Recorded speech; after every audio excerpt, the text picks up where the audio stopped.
Welcome everyone. Really important topic today about cash flow. So cash flow is the process of collecting, dispersing, accumulating cash. We might think we know all there is to know, but I'm sure there's something to learn today. It can be positive, meaning you've got enough cash to pay your costs as they fall due with some left over. Or sometimes, unfortunately, it can be negative, meaning you've got more cash going out the door than it is coming in. This means you're either going to have to borrow money or put more of your own in to pay your costs. Now, Xero puts out a small business insight report each month, and that's got some scary stats sometimes. And it notes pretty regularly that over 90% of businesses in New Zealand, Australia, and the UK experience at least 1 month a year of negative cash flow. And from my experience, that would be most businesses have at least one, but generally more than two. This means that at least 1 month of the year, according to Xero, businesses have more money going out than coming in. And for some businesses, yeah, as I say, there's going to be more, particularly over Christmas in New Zealand. This leads to only about 50% of businesses surviving beyond 5 years. And the number one reason that businesses fail is cash flow. It's poor cash flow. Many of them failed because of the cash flow. They actually were making profit, and they could have survived if they'd had good processes in place to manage it. Now, these statistics might be unsettling, but for now, we'll look at what you can do in your business to make sure you're cash flow positive and don't become one of the statistics. So before we get too stuck in, I just want to throw out our usual disclaimer. This is an educational webinar. It's general in nature. It can't be substituted for tailored advice. So please get specific advice before you launch into some activity. Please take notes, ask questions, and we'll do our best either to answer them during or at the end if we don't get to them. So now in today's session, we're going to look at a tool which helps us demonstrate some of the what ifs, if in some scenarios, and what could happen on our profit and cash flow. We'll cover strategies for increasing your sales outcomes, as well as lowering the cost of sales to reduce the amount of cash flowing out of your business. We'll look at how you can better manage your cash flow and monitor progress using key performance indicators or KPIs, really important those. And finally, you'll identify the next steps you need to take so you can work towards achieving cash flow freedom, and importantly, questions at the end. So what could a tougher economy look like if it affected your business?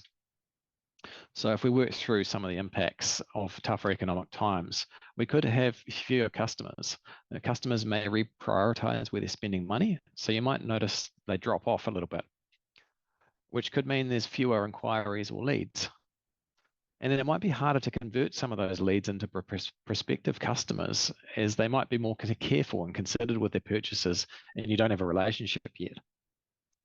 The customers you do have could make fewer purchases and might spend less each time they do. Sometimes you then might feel pressure to reduce your prices to match or undercut competitors to attract new and existing customers. And then there's pressure from suppliers. They might be feeling the impact of the downturn to put their prices up. So then your cost of stock goes up. And at the same time, you're likely to be dealing with higher interest rates. Cost of fuel seems to only go one way, and same with wages. Basically, everything's getting more expensive, and that seems still set to continue with inflation still being high. Now, it is a bit of a scary thought, but it's important to anticipate how your business might be affected and have a solid plan to weather a potential storm. We've got some calculators we like to use to put the potential impact into numbers, into reality, so you can appreciate how small reductions in sales or increases in costs can have a big impact on your profit and cash flow. But importantly, it's not all doom and gloom. We'll then look at strategies you can take to minimize the impact. So this is what we call the Business 101 cycle. It shows how your business generates cash and what influences the amount of profit and cash you make, and therefore how much you can draw from the business. So it's called the spin cycle to increase ROI, which means your return on investment, the return on the money that you put into the business. So starting in the gray box, as owners, you need to invest in the business to purchase assets. And you might fund some of that with loan finance from the bank. You use these assets to generate a profit. And then on the bottom right, to increase profit, you need to grow your sales or your margins. And we'll take a look at how you do that soon. You also need to understand the drain on your profit, which is unchecked overheads. This profit is where our cash comes from, but I'm sure we've all made decent profits sometimes and then wondered where it's gone. It's not in the bank. The key drains on your business, on your cash, are slow collection of debtors, people paying you slowly, increased stock or work in progress, you've put more money into it, paying the bank back with loan repayments, paying tax, and paying your suppliers more quickly than you normally do. That's cash going out the door. And the tougher the economy is, the more of a drain these are likely to be. But there are ways we can increase cash. For example, getting debtors paid faster, reducing stock or work in progress that we have on hand, negotiating better payment terms with our suppliers to let us take maybe a bit longer, ensuring our business is set up to pay the least amount of tax it can. We'll look at processes we can implement to maximize these gains. And the amount of cash left over that can be withdrawn by owners, used for personal loan repayments or reinvested in the business to generate income, is in the owners section on the top left. The more cash available to draw to fund your lifestyle, the more likely you are to achieve cash flow freedom. So let's look at a scenario where what could happen in an economic downturn, and we'll go over strategies to increase sales outcomes and lower the cost of sales so you've got more cash available. Now, this value gap analysis, it's a tool we used during the profit and cash flow improvement meeting to teach you about the cash conversion cycle, the profit and profit, which helps us identify strategies you can implement to improve both of those metrics. So what the cash conversion cycle is, it's the number of days that your cash is tied up in debtors and inventory or stock or work in progress. The shorter the cycle, the more cash you're going to have available. Remember, we just saw that the slow collection of debtors and increases in inventory or WIP are key cash drains in the business. So first, on the left, we've got to calculate your debtor days, which is your debtors divided by your sales and then converted into a yearly number, a number of days. You can see here in this example that the debtor days are 64. So this means that it takes on average your customers 64 days to pay your invoice in this example. So that's halfway down on the left-hand side. There's a 64 number under reduced debtor days.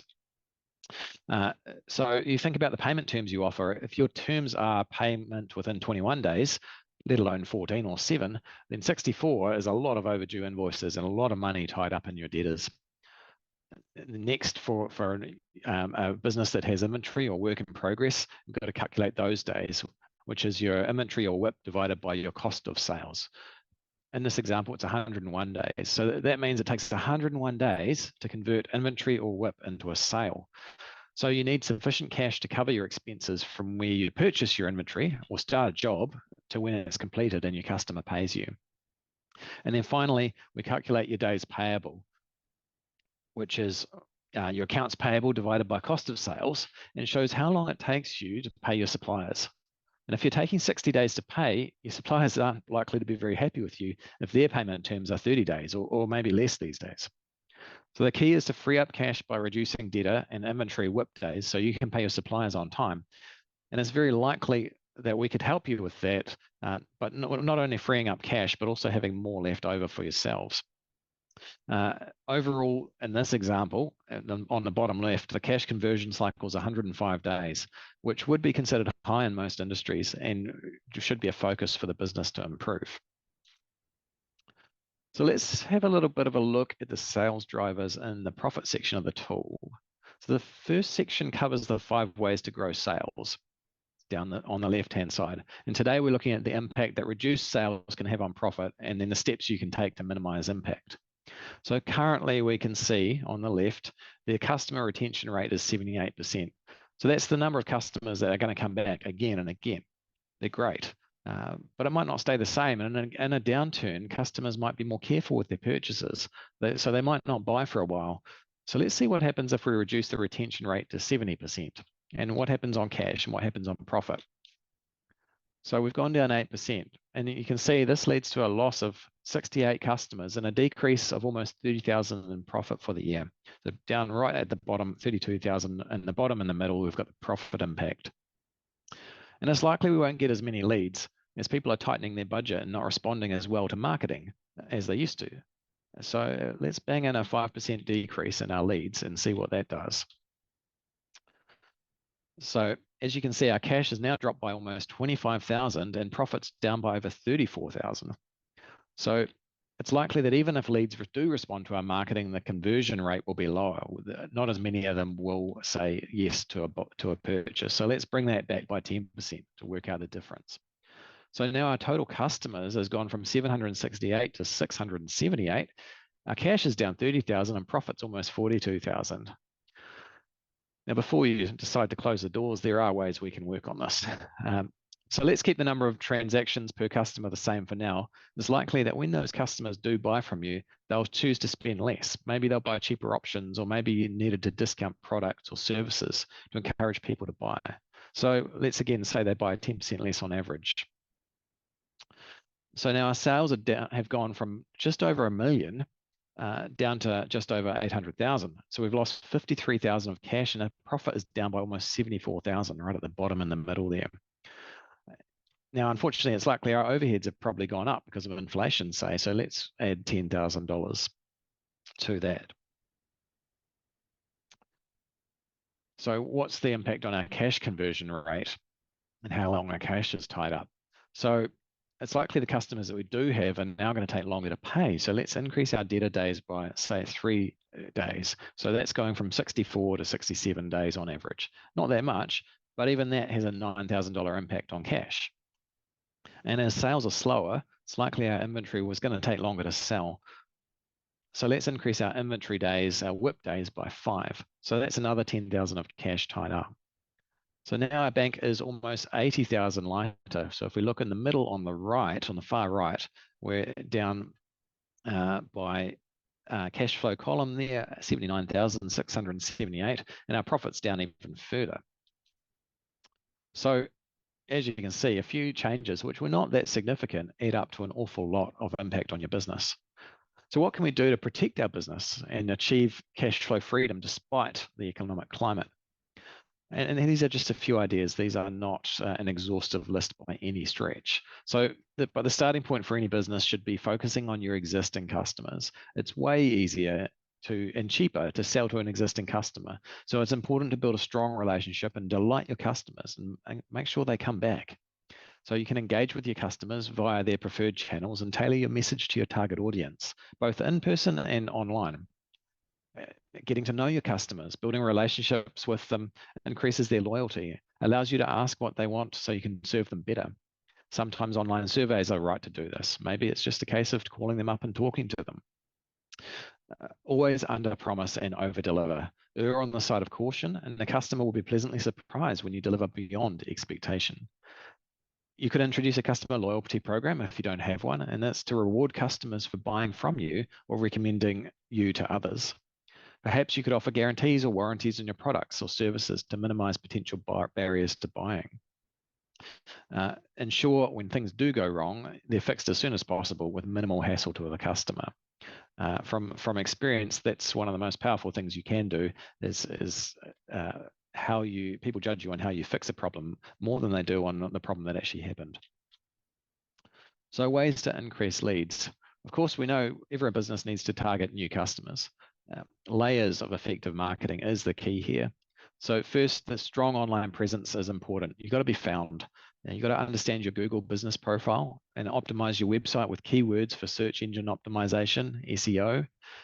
You've got to make sure your website is continually updated and modern. It talks about the values and your value and has clear contact information. Social media, all really important these days. You've got to implement and promote a referral program potentially to reward customers for referring new clients. Leads are more likely to trust you and buy from you if they are referred by an existing customer of yours. You could be networking to form relationships with other business owners who offer complementary products or services. There might be a value add for both of you that way if you find someone who's complementary. You could be considering how can you use education marketing via email, blogs, webinars, or other events to target leads, generate leads and demonstrate your value. People like free stuff. Build a community presence by getting behind things that matter to you and target your customers, like sponsoring a local sports team or charity. So this is about visibility and being seen. There's hundreds and hundreds of tactics you could implement across these topics to attract new leads. But it's important to dedicate time to working on this plan to make sure you get a good return on marketing efforts. It's easy to spend a lot of time on marketing and get nothing for it. You can spend a lot of money on, say, online things and then wonder why you are because you're not getting results. So a targeted plan is really key. So hopefully there's a few ideas there to increase leads, but we want to make sure we're converting some of those leads into customers. A customer should receive the same awesome experience no matter who they deal with. So important there to ensure you've got a sales process in place and train the team on how to convey the value of each product or service. It's all very well telling someone what it is, but make sure they know how to explain why it matters. Make it easy for your people to buy from you.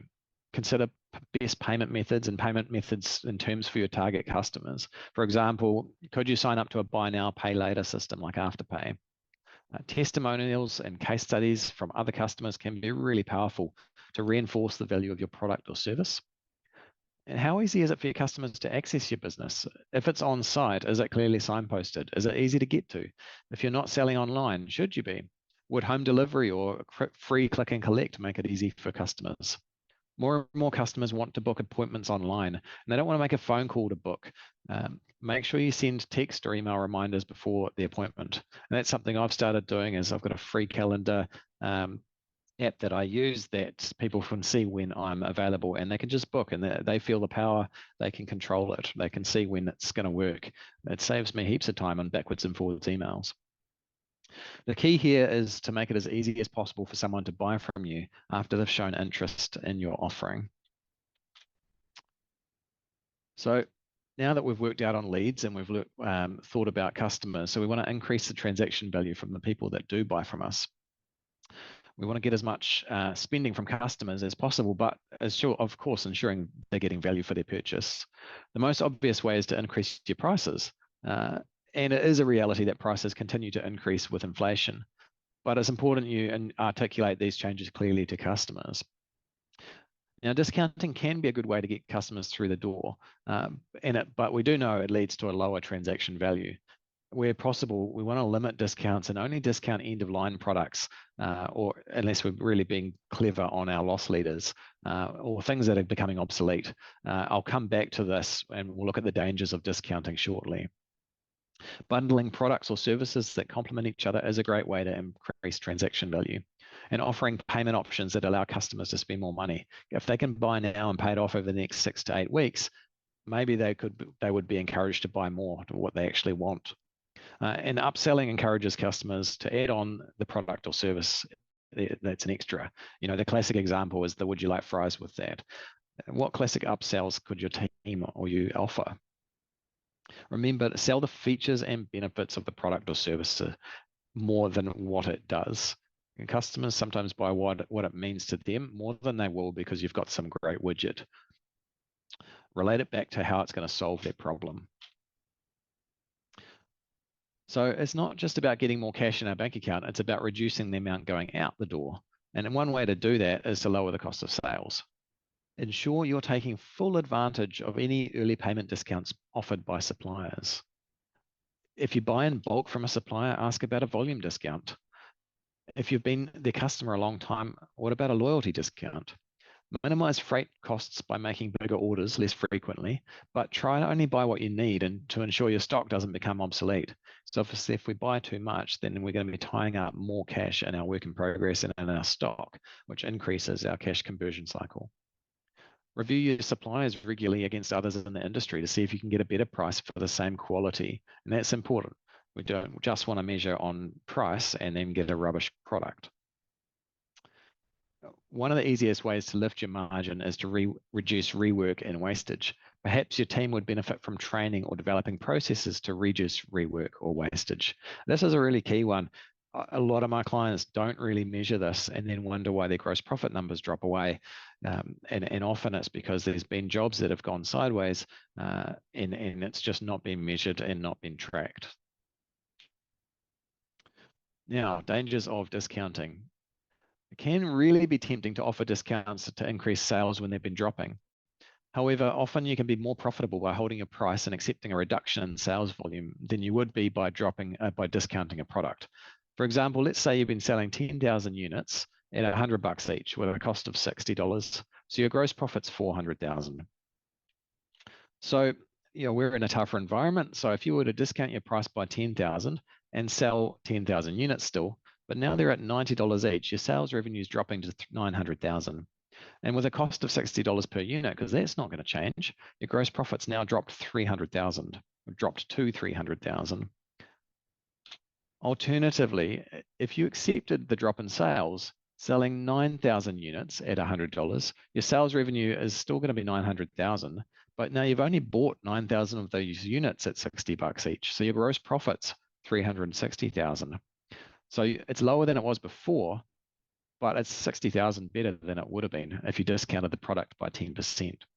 So there are huge dangers in discounting. You can see that in that first example, it's down by potentially 25%, 100,000, even though there's only a price drop of 10%.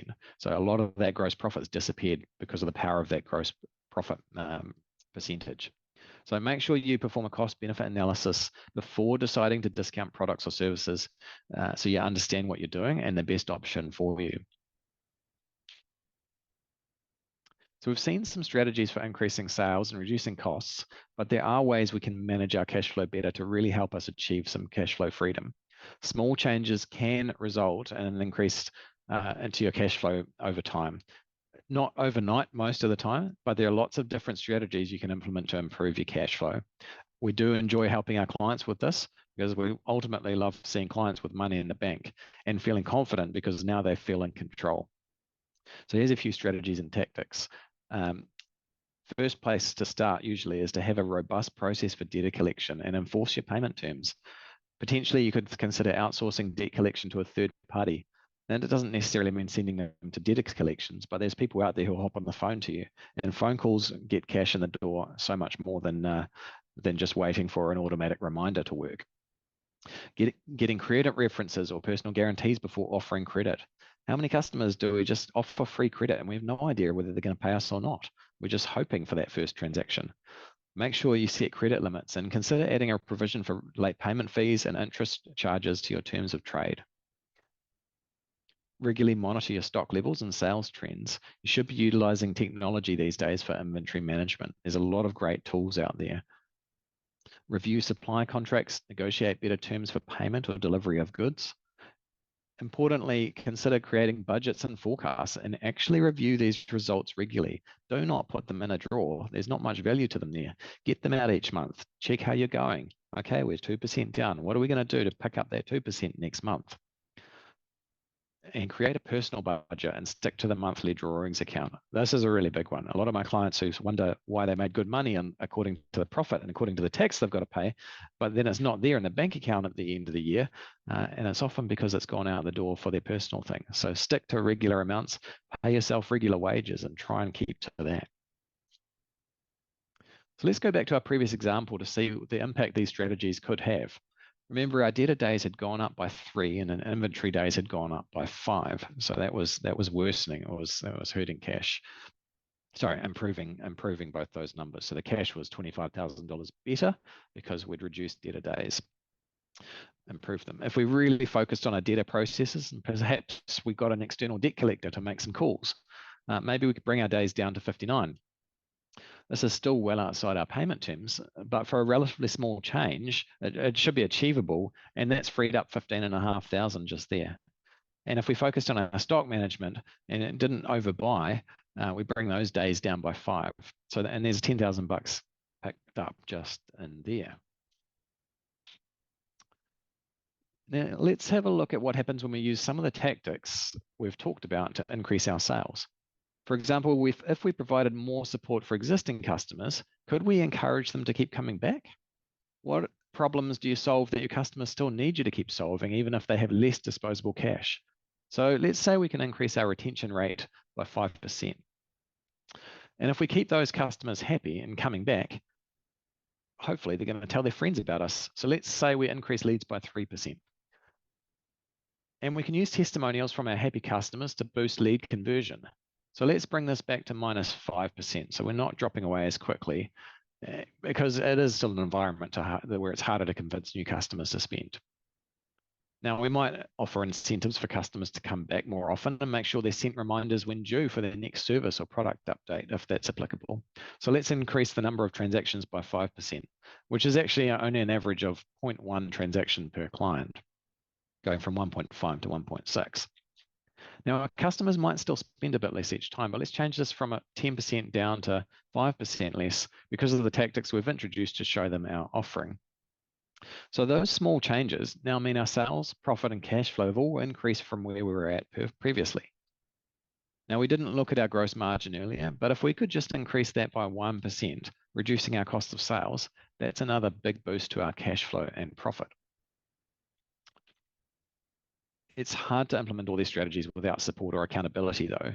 There's a lot of moving pieces here. So maybe your accounting or consulting fees have to get increased because you need extra advisory services to improve your business processes, increase profit and cash flow. So look, for argument's sake, let's add 5,000 into the overheads. Oh, jumped ahead. So even though this reduces cash by almost 11,000 and profit by 15,000 based on all these movements, you can see our overall cash flow has increased by 34,000. That's just above the graphs on the right there, and our profit by 12,000. So hopefully that's shown you that you can take steps to implement your cash flow, increase your cash flow and profit despite downturns. Managing cash is essential, and the sooner you implement some tactics, the sooner you'll be able to achieve cash flow freedom. And I think that one thing that's important is that none of these numbers were 20%, 30, 40%. They were not drastic changes, but they're things that can be improved. What projects could be implemented to improve this metric by 5%? Once you break it down like that, often there's a bunch of things that could be done.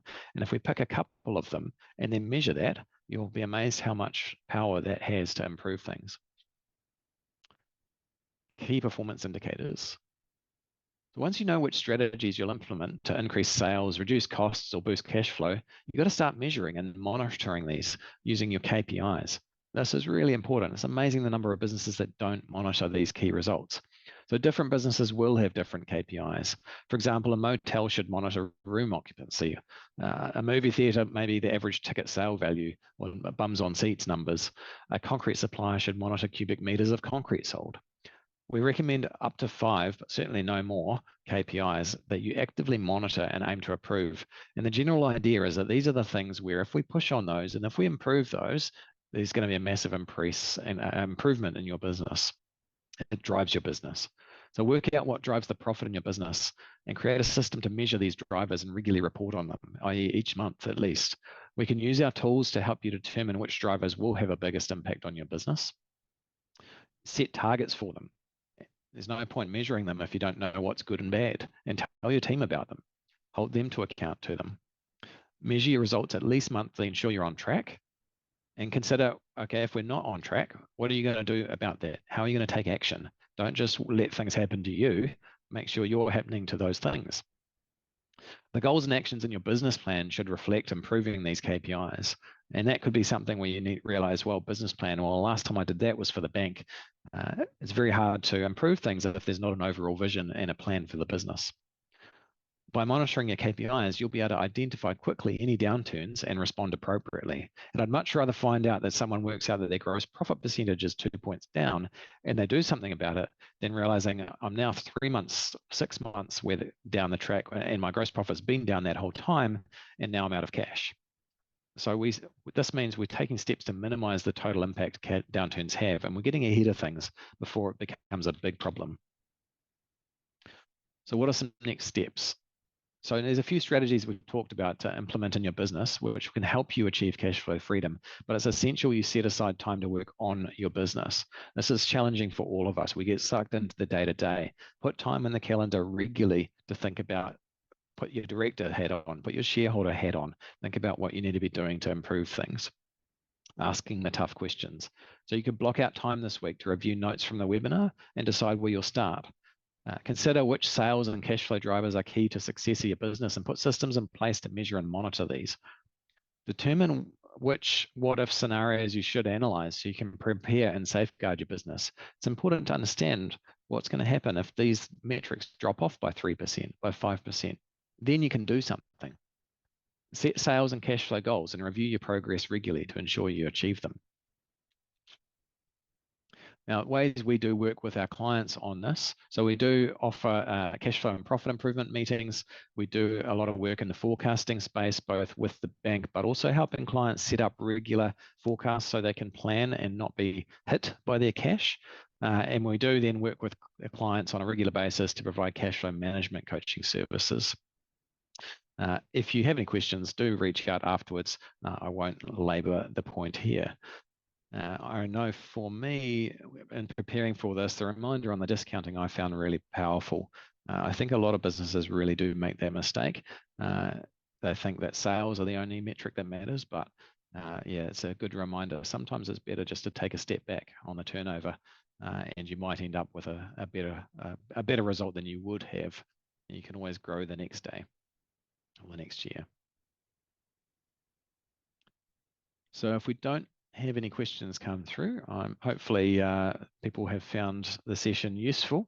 Like I say, do reach out if there's something that we blasted over much too fast. We did cover a lot. It would be it's helpful, a lot of these tools, to understand the impacts on your business. Many of these may not be applicable for all businesses, but there'll always be a few things which are consistent. We've got one question. We pay GST all the time, but we don't have any cash in bank account. Why? Good question, Gracie. Thank you for that. There can be lots of reasons, and I might, if it doesn't take me too long to jump back, if we go to the business ROI right back near the start, that can provide some of the examples. It can really depend. If we go back to this one here on where the cash has gone. So if we're talking about GST in particular, well, sometimes you might be paying out all your profits on wages. If you know things are really tight, you're paying out the profits, you're still paying GST, but all your costs are going to wages, and we don't get to claim GST on wages. So that can be one of them as well. But then if we look over on the left hand of this slide, we can see our drains. So maybe we're paying GST depending on our GST basis, but maybe people are paying us more slowly. Maybe we've paid our loans and money's been sucked out by loans. It can be that time of the year. So depending on whether you're a seasonal business, sometimes through winter, if you're a summer heavy business, that can be really challenging just because your costs haven't changed, but your outgoings do get smashed. A lot of this can be planned for, and it's one of the early things that is great to get more educated on, is understanding where my cash goes, because a lot of people don't do any kind of forecasting of that. And another thing that I'd add is it really is best practice, and my best clients really do this, is to have a rolling cash flow that they're updating at least once a week that looks out, say, the next 6 weeks or 2 months. And that's really powerful to work out, okay, how much money should I be coming in, should come in next week? What bills have I got coming in to pay in 2 weeks? When have I got GST to go out? If you're doing that 6 or 8 weeks out, you're getting ahead of things, and then it's not a scramble when it comes tax time. You're not getting surprised. But yeah, it can be a lot of reasons why cash has disappeared, and that's a case of learning a little bit and reporting and measuring. And then I think we find you don't get surprised as much. People build their confidence, so suddenly they feel more in charge of their cash. So yeah, no, that's a really good question. Awesome. Thank you so much. Have a great day, and we'll see you at the next one. Thank you. Thank you.